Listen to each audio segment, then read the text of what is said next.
সারাদিন রোজা থেকে ভাজা পোড়া খেতে খেতে একদম আমরা নাজেহাল হয়ে গেছি। আর আজকে যে রেসিপিটা শেয়ার করলাম, কোনো তেল লাগবে না, ভাজা পোড়ার কোনো ঝামেলা থাকবে না, শুধু রেডিমেড করবেন আর খাবেন।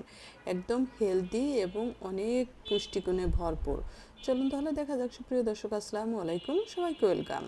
এখানে আমি 1 কাপ কাবলি বুট নিয়েছি। বুটটা ভালো করে সিদ্ধ করে সুন্দর করে ধুয়ে পানি ঝরিয়ে নিয়েছি।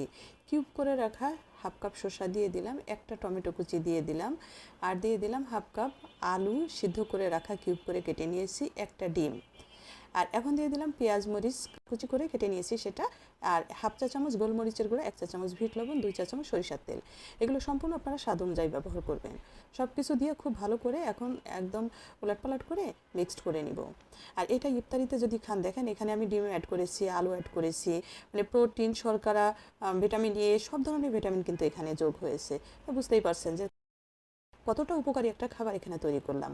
আর এখন অ্যাড করে দিলাম 1 মুঠো ধনিয়া পাতা আর 1 চা চামচ ভাজা জিরার গুঁড়া। খুব ভালো করে মাখিয়ে একটা সার্ভিং ডিশে নিয়ে নিলাম। অবশ্যই ট্রাই করবেন, শেয়ার করে রেখে দিবেন টাইমলাইনে। খেতে যেমন চমৎকার স্বাদ এবং পুষ্টিগুণে ভরপুর। কেমন হলো কমেন্টস করে জানাবেন, একটা লাইক দিতে ভুলবেন না, পেজটা ফলো করে সাথে থাকবেন।